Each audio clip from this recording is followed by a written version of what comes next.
Ladies and gentlemen, welcome back to the channel. My name is Chris the High Guy Jacobs, and today we take a look at day 2 of Archipelago Raid. This is effectively the first day of activity, first day of battle.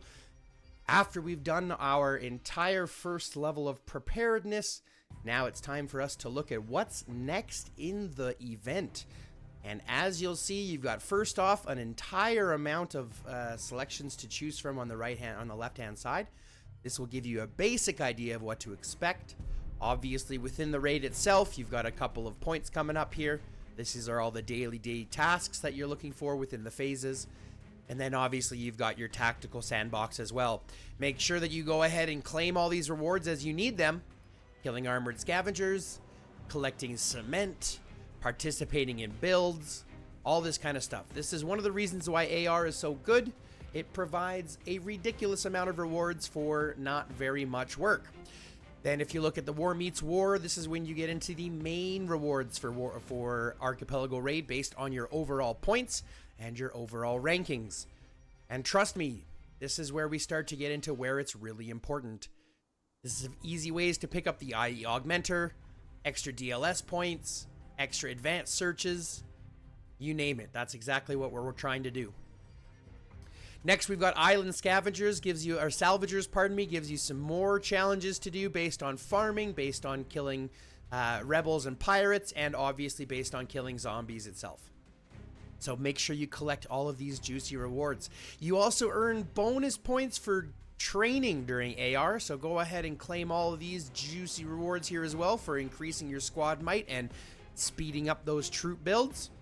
You've got the Great Pirate King, which allows for obviously allowing to achieve the nameplate here based on your alliance, but this is on an overall ranking, so the chance of actually ranking up here very high for that matter are going to be kind of top of the lines. You've got HNB at the top here. Obviously you've got things like obviously United of Doomsday is up there as well. You've got, let's see who else we can find up at the top here that we know of. I mean, obviously there's tons, but this basically shows that we're in rankings with everybody. Apex is up there as well. So the problem I think with that overall alliance is that very few people end up getting the rewards, as you need to be in the top 50 to achieve those. Okay. Regardless, then you have Light of Doomsday. We all know what this does, and we've got the Revival event. Now, the Revival event is something we want to pay attention to because this is specific in the AR map. If you go back to the other map, for example, you do not get these buffs. So, if your hospital is full, then you go back, your hospital will be over full, which means any kind of zombie hunting you do or anything that would cause you to damage troops, they're going to instantly be killed instead because your hospital will be over full. Okay? Deaths to rescued ratio at the aid station changed to only 70%. That's down. So obviously we want to try to not kill them all as much as we can. We want to make sure that we're paying attention to our hospital capacity. And then obviously into phase 2, we're going to go ahead and maintain that same 70%. Okay. Now currently in my aid station, I have some troops. This comes from rallying. My hospital is not full yet. As we can see here, my hospital is only 70% full, 75% full, which means that we'll be obviously healing off from all of these additional troops and things like that. However, I'm going to give you a bit of a secret, I don't want to say hack, because it's not a hack, but it's definitely a great concept to think about. Normally, when you're healing troops, you have the opportunity, obviously, to heal them all in a lump sum. But that's going to take a long time, and your alliance cannot help you as much as they want to, okay? So I'm going to give you a trick that's going to allow you to heal troops way faster and rely on your alliance to do most of that work for you. And it's very simple. We're going to do a simple calculation here. We got 100, 200, 250. We want to heal in batches of 1,000 troops. You see how there's only 42 minutes here? If we go ahead and do this, you can watch as the alliance literally clicks the help button, helps you heal those troops, and those 1,000 troops are now back to being active within a couple of seconds. And once we continue to heal 1,000 troops at a time, this is a much faster process. It allows your alliance to speed your troop heals and allows you to get through a lot more. It's a lot more labor intensive, obviously, because you don't have to heal only once. You do have to sit here and heal could be 100 times, right? Depending on what you have. But this is a much faster, more efficient way to heal your troops, especially in the midst of battle. Okay? So let's keep that in the mind. Now, as you'll notice, we've gone through all that kind of stuff, but as you're kind of noticing your day one, there's not really, I mean, you've got options on what to obviously take, but you have to realize it's not about phase one, it's about phase two, right? Now, in this round, in this phase, we end up not starting with an alliance, which is normally what you want to do. You want to try to set up a semi-alliance with either in our situation, either Jade or Gold right out of the gate, because we know we're going to pair with either Jade or Gold in phase two. The chance of us pairing with Red or Crimson in phase two is much, much, much harder to achieve. It's not impossible. I said that in the last video. I have been corrected. Let me correct myself. It is not impossible. You can absolutely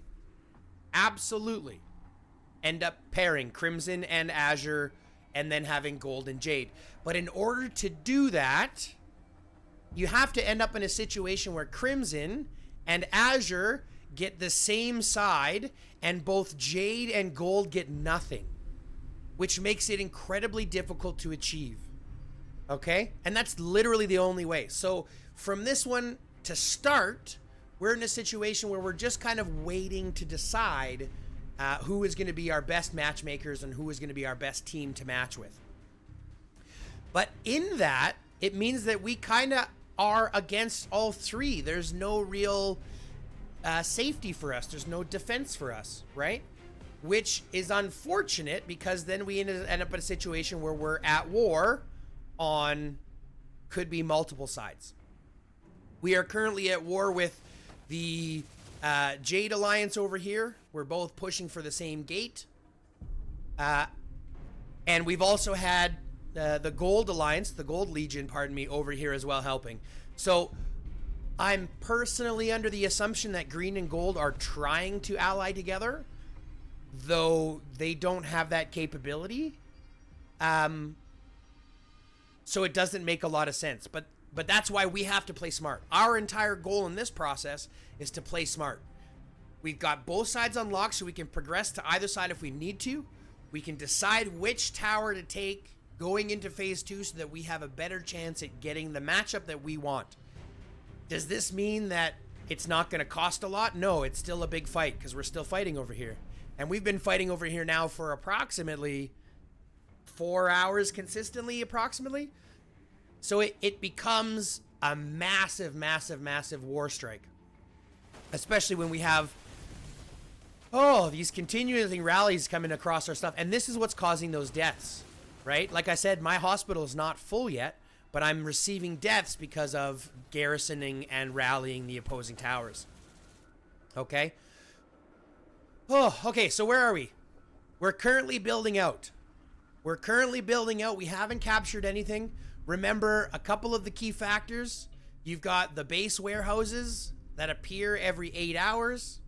You've got, if you look at the Archipelago Raid, if you look at the island or the tactical sandbox up at the top right, you'll see when the armored scavengers reset time, those appear at the level 6. Level 7 is where you'll get these ones, the armored scavengers, and then the elite scavengers are only at the level 8.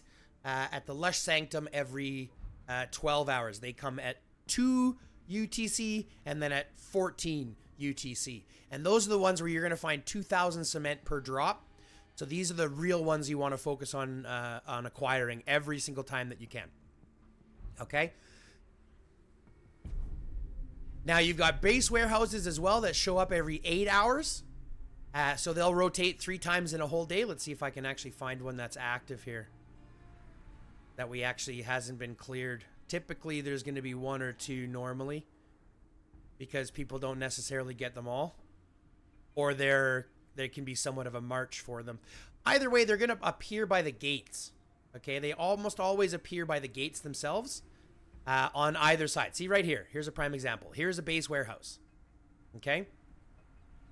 So these appear every 8 hours, like I mentioned. They are full of cement. They've got 300 cement in a full thing, and then a plethora of resources across the gap. Pardon me. So you get wood, oil, steel, and food. But they're obviously high focus targets. So you need to be cautious when farming them, that you're consistently watching for what we call node knockers, or farm hunters, people that are specifically out there sending strong powered troops to hunt your farms. You want to be cautious of that. That's an easy way to fill up your hospital and then lose out on important troops when your hospital is full of cars, which, as we know, cars are poo-poo buckets, okay? They are le poopskis. We are losing that tower, though, and canceling out on this tower. This has been a slugfest, a consistent slugfest for almost 3 hours now. Oh boy. Anyways, back to what we were talking about. The first day into phase 1, you're really kind of just getting a feel for everybody and how everyone's strength is. It's not really about capturing the towers, because you can't yet. They're locked for the first day. It's not about capturing the gates, or the level 5 gates. You can't do that. So what I would suggest is capture both your level 4s, as this provides an additional 360 per hour to all in our case, 6 alliances that are here. And cement is very important for continuing to build towers. And then from there, if you don't have an alliance, play safe and cautious so you can prep for phase 2. If you do have an alliance, hold strong to that alliance. Don't break out that alliance. Make sure that you're doing your best to keep it strong, because that will carry you forward into phase 2. Okay?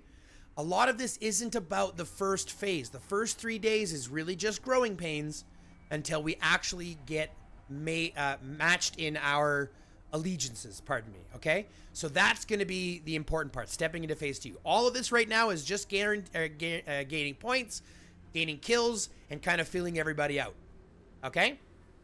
But that's it. That is day 1 of fighting, day 1 of phase 1. It's very simple. It looks a lot more complex. It will get more complex as we continue on. But day 1 is really about getting your towers built to your gates, earning that additional rewards, and obviously cement generation, killing your zombies, farming your resources, all the basic stuff that you can do without losing a ton of your troops, because you want to hold those troops going into phase 2 when you're actually going to need them probably more often, okay? That's it, guys. Thanks so much for tuning in. This is another short video heading out. It's been an absolute wonderful day. It is glorious outside, so I might go spend some time in the sun.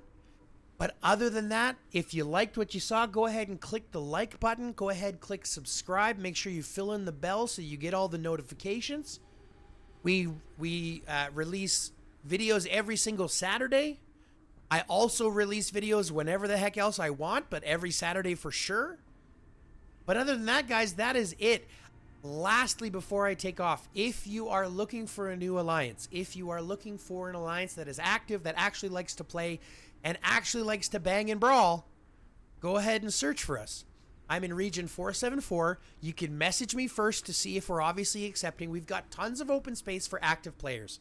If you're above 15 million might and above 1 million kills, feel free to message me and let's see if we can't get this going. I'd love to create an absolutely powerhouse alliance with super active players, really regardless of the might. We want to make sure that the players are active, they're participating, they listen to chat, they read the mails, all the things that you would expect an alliance to do. If that is you and you are looking for a new place to play, come search us out, Region 474, Alliance GROP, the Grow Op. All right? Anyways, folks, that is it for me. Thanks so much for tuning in. I really, really love yo faces. I shouldn't say that. That's a tagline from another streamer. I really, really do appreciate you guys. Thanks so much for making this fun. But other than that, go ahead and stay lifted, y'all.